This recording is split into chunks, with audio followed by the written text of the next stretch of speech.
Some of you guys may have very well watched my reactions to the special program for Genshin Impact 6. I'm sorry, Luna 1 version. Yeah, we'll talk about that a little bit later, but you guys have seen the initial reactions I had. Some of them were a little excited. Damn! He hitting that shit!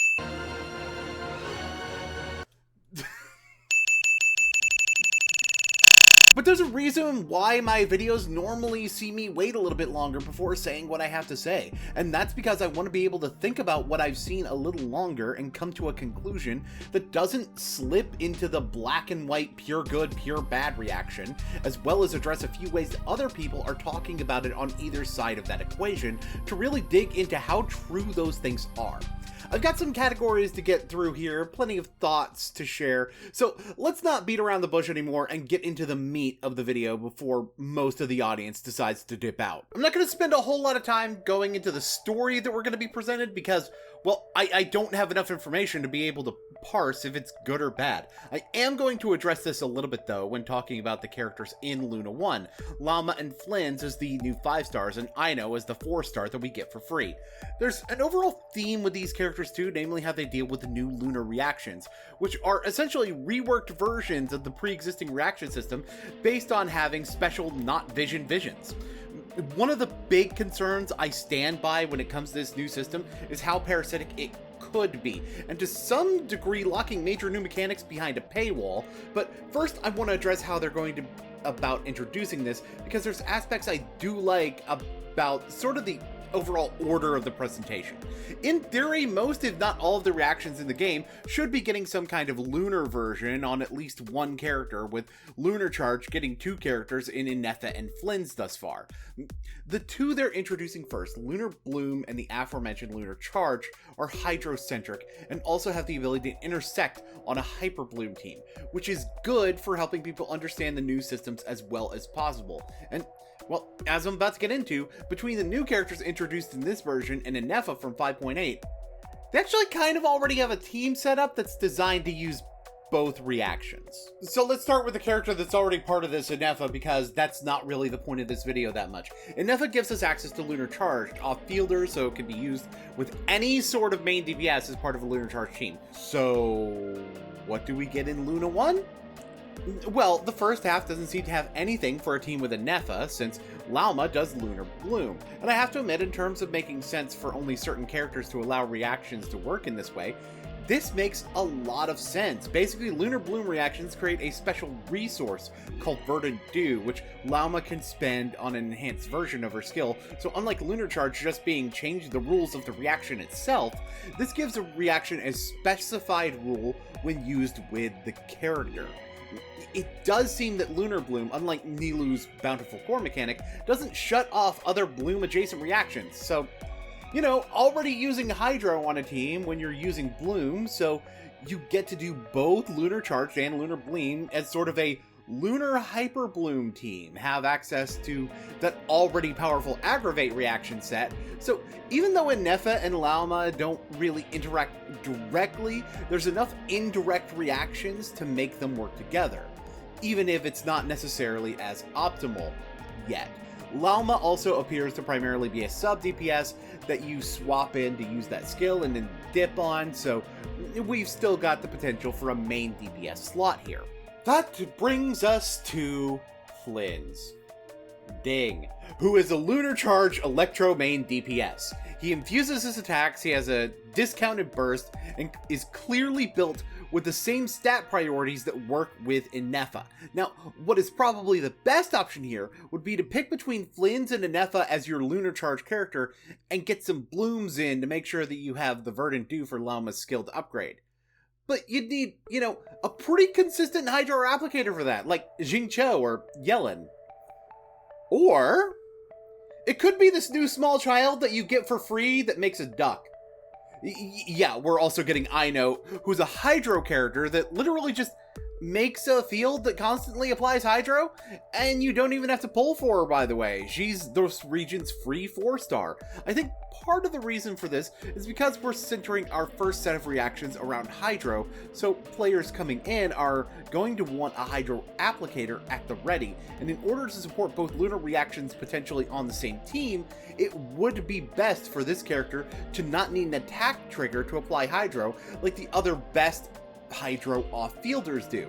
And there's plenty of room for teams with these 4 characters to split up and go do different things, no matter how you want that split to happen. I could go deeper on the theory crafting here, but I want to get to the main takeaway in terms of it. Genshin is still doing some things a little bit similar to what they did with Mawika and Citlali.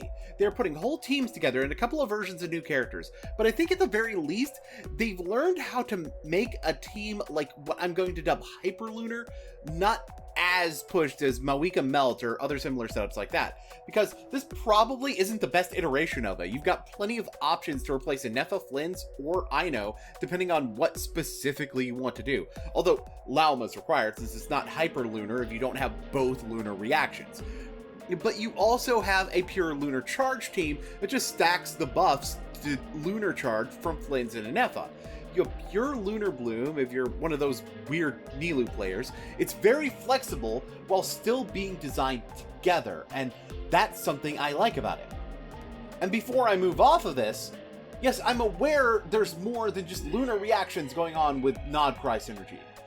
Specifically moon sign. Having a certain number of Nod Cry characters in your party changes the moon sign, which has some kind of effect. But I don't really know enough about moon sign from a verifiable information to comment on it much.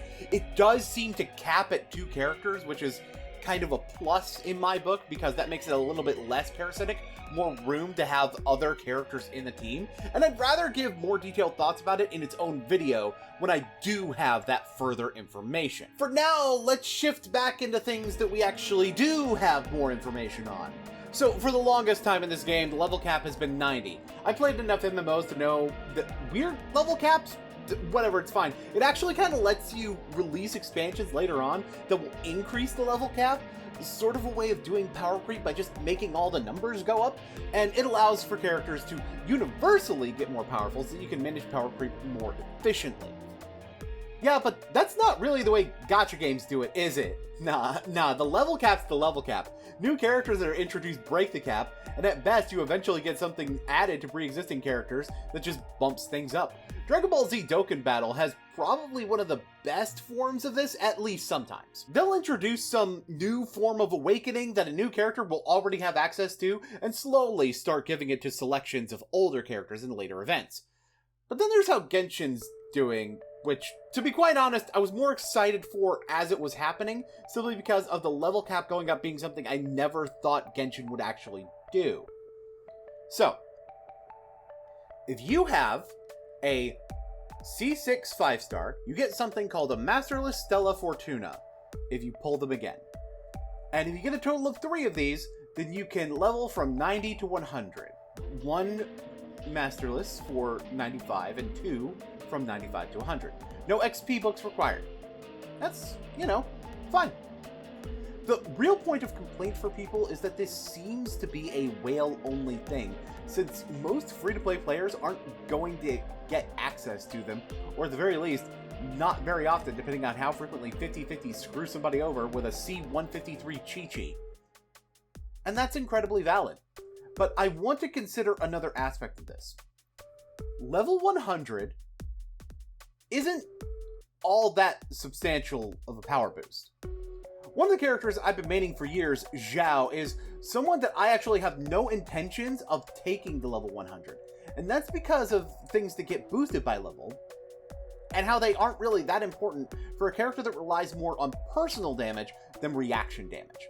However, a character like Kamisato Ayato, who gets a lot of damage out of triggering reactions, is a perfect candidate for level 100. Consider the history of this discourse in terms of account management when it comes to the game. What used to be the case is that you didn't really want to bring your supports to level 90, and now for the people that shouldn't really be worrying about the resource requirements to get to level 90, it becomes, instead, you don't bring them to level 100. Now personally, I think that only rewarding you for pulling dupes of 5-star makes this far more predatory than if you had some kind of system in place for dupes of 4-star characters, even if it meant requiring more to get to level 100, or even just having separate forms of it for 4-star and 5-star characters. And generally, this is fine as long as endgame power creep doesn't reach a point of starting to expect level 100 characters.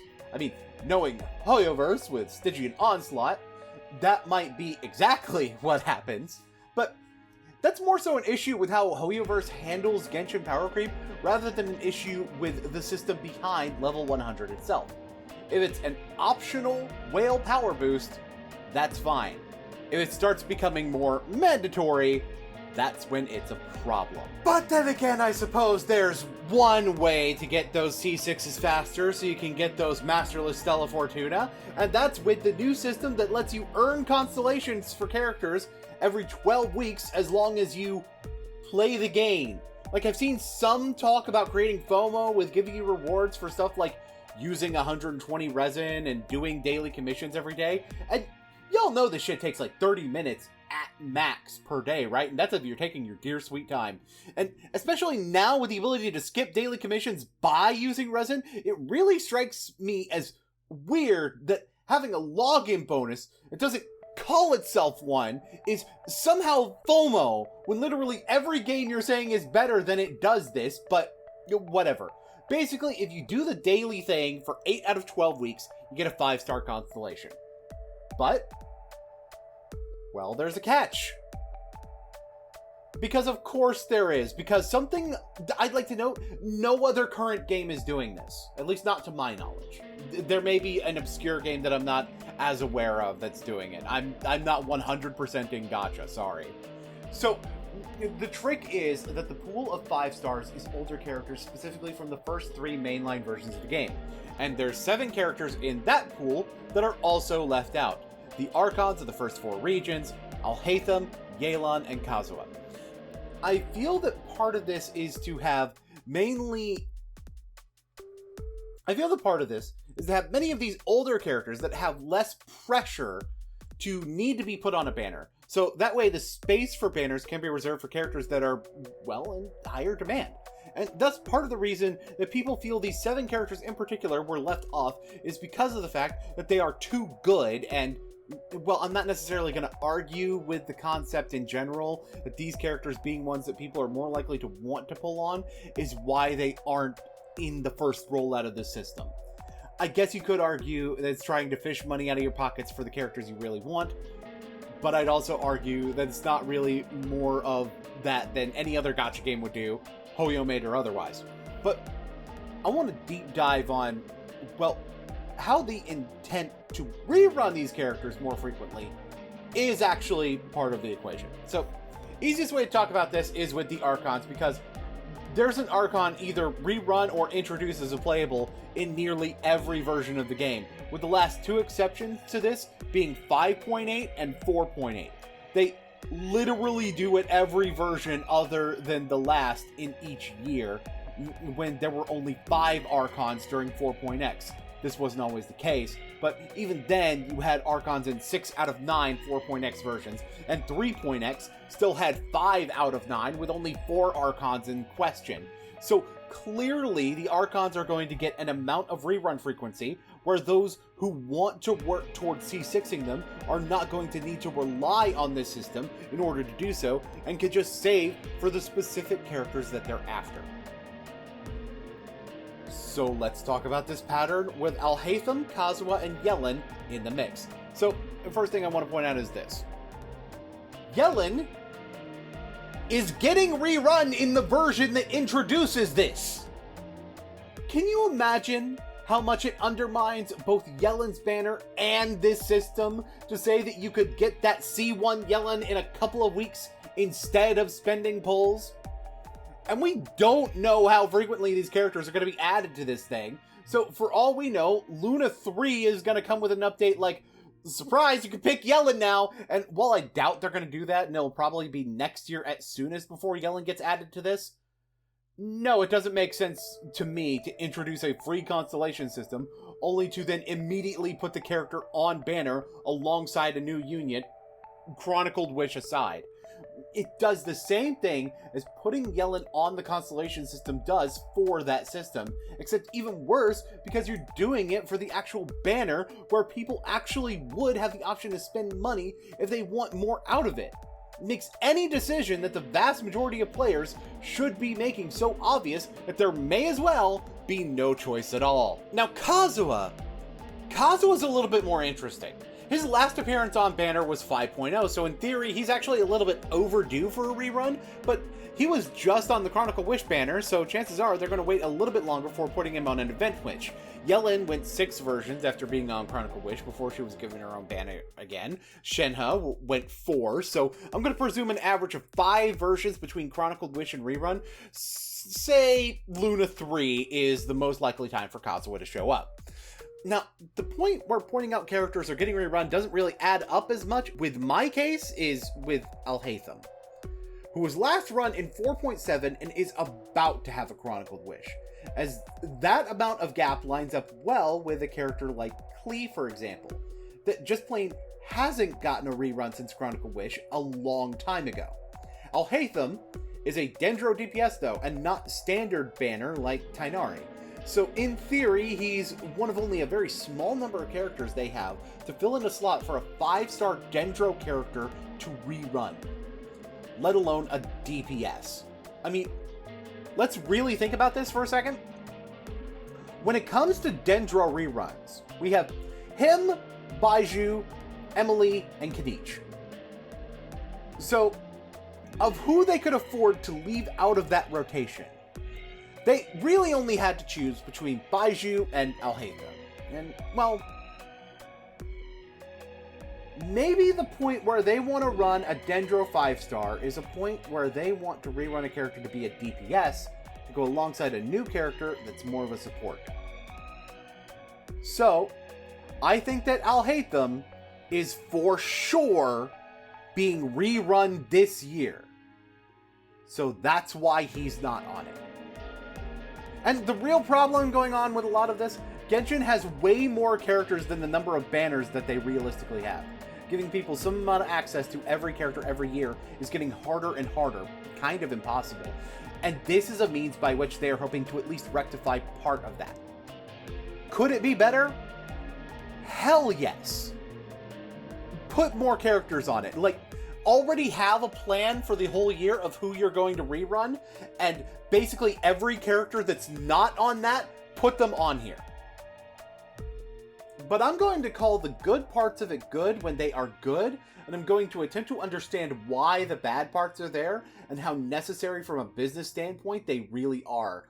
That way, if I propose a solution in the future, I can come up with one that makes sense. Now, I brought up something at the beginning of the video, and admittedly, I got a little bit sidetracked with the actual content. Let's talk about this Luna 1 version number thing. So Genshin is seemingly not referring to this as 6.0, but rather Luna 1, with me referring to 6.2 as Luna 3 in the process during the course of this video. All of this is written and recorded before the update actually goes live, so I don't know what the end result of this is going to be, but this is what the updates have been called, and I have feelings about it. But only a few, which is why this is kind of tacked on at the end. To some degree, I actually get what they're going for here. Instead of having to occupy people's memory by making them memorize a bunch of numbers to know what part of the game's progression you're talking about, instead focus on a name and in turn a number after it to indicate what part of that chapter of the story you're on. It's cleaner, especially since there's always a little bit of weirdness in remembering that, for example, 4.1 is the second update in 4.x. Like, it's not really that big of a deal, but, you know, it can be done with, like, more smooth brain marketing that gets people to grok it easier. And I would say that you're doing that. If not for the fact that we've already been dealing with version numbers for 5 fucking years at this point. When the update goes live, I'm going to look at the bottom left corner of my title screen and look for a version number. And if it says 6.0 and a bunch of numbers after it, I'm going to be asking myself what the fuck the point of any of this is. Because yeah, I'm gonna revert back to calling it 6.0 almost immediately, because it's what I'm used to. If it's got Luna 1 or something in the corner, then, well, I'm gonna still be like, what's the fucking point? Because now we're changing version progression for basically no reason. Oh, correction. To me, the answer to what the point is clear, regardless of why I'm asking what the fucking point is. It's a marketing gimmick, so you can sort of puff out your chest and say, hey, if you didn't like this before, it's like a whole new game now. Which is nowhere near true. You have to change things about the pre-existing game for that to be a valid argument. But I don't think publicly calling it Luna 1 is necessarily bad, and I think naming versions should be more of the norm because it helps with the identity and getting less focused on like when you're going to 3.0, when you're going to... I kind of did that in Wuthering Waves term, but you get the idea. But honestly, when you've been using version numbers, maybe don't completely discard them for a gimmick and just introduce the names as well. But what do you think? Are you looking forward to any of the new characters? Whose constellation are you looking forward to snatching in 8 weeks? Let me know how wrong it was for me to not dunk on the whole Hoyo doesn't want to make money bullshit in the comments. And be sure to leave a like on your way out. But until next time, this is the effing Boonslayer, signing out.